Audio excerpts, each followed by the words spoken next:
One of the things that I noticed about your content was that it was very positive. It came from a very personal point of view, which is what I appreciated about it. Did you have any idols growing up or people that you looked up to that drove you into this, like the media sector? I think it's just the case that everybody, especially from the black community, would have seen the Trevor McDonalds and the Moira Stewarts and seen what they were doing in terms of just existing, essentially. Sometimes it's not even what you do, it's just you're in the room is enough.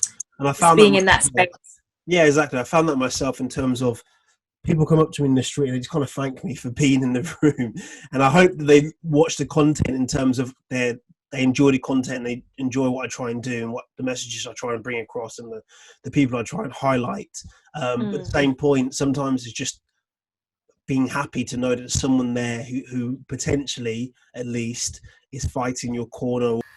We're here to celebrate all things black cinema, and you chose the cult classic New Jack City, starring Wesley Snipes, Ice-T and Chris Rock. So New Jack City tells the story called Nino Brown, who is played by Wesley Snipes. He is a career criminal. And there's another person who's called Scotty, who is a police officer, who's Ice-T. And he wants to take down Nino Brown. And caught in between that is Chris Rock's character, who is a drug addict. And it's the story of essentially a cop with his own issues trying to take down a drug lord. But Wesley Snipes plays it with so much charisma. It's very well written. The soundtrack's really good. It tells the story of the 80s and Ronald Reagan's policies through the lens of the people who were trying to just make some money.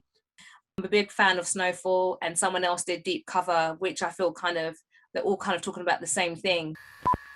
And going back to Wesley Snipes, this seemed to be his breakout role. Before this, he was famously known for being in Michael Jackson's video. How did you fare his performance in this? Because for me anyway, I just felt like he was, for it being his like debut, so to speak, he really stood his ground. He was really menacing, and he had that like, I think what most villain main characters have, which is charm, but are scary all at the same time. I think there's a case, even during the film, they play Scarface, and he's somewhat the black Scarface to an extent. Yeah. Wesley Snipes' own twist, his own charisma, his own confidence, his own acting ability, which is completely different to Al Pacino's. Yeah. So he just kind of embodied that role, and you believed Nino Brown.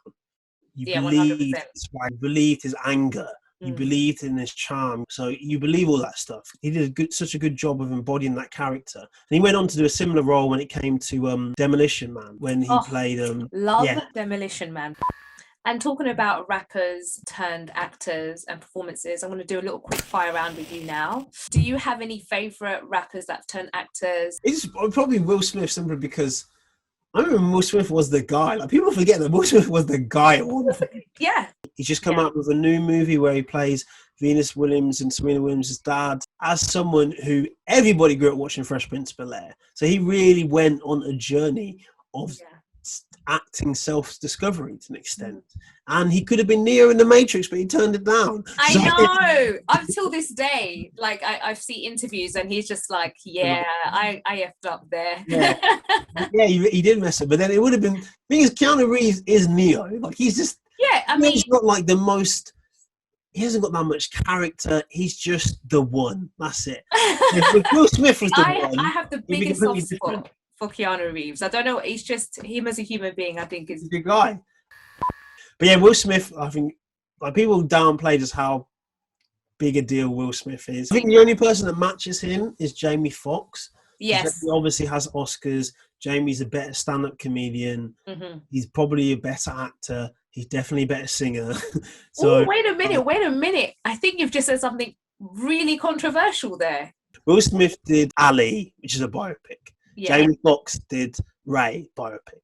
Jamie Foxx is Ray, because he 100%. Whereas Will Smith was a good Ali. Jamie Foxx, after that, he's good in Django, even though it's a limited role. Django was supposed to be Will Smith. Will Smith read the script and he said, "There's not enough dialogue for this guy. He's not the main character." And really, when you watch Django, he's not the main character. Christoph Waltz is the character. Yeah, I love Jamie. I'm not disagreeing. I just think that's an amazing, controversial statement. I don't think it undermines Will Smith either. Will Smith is amazing in his own right. Yeah. I just think that Jamie's level's above.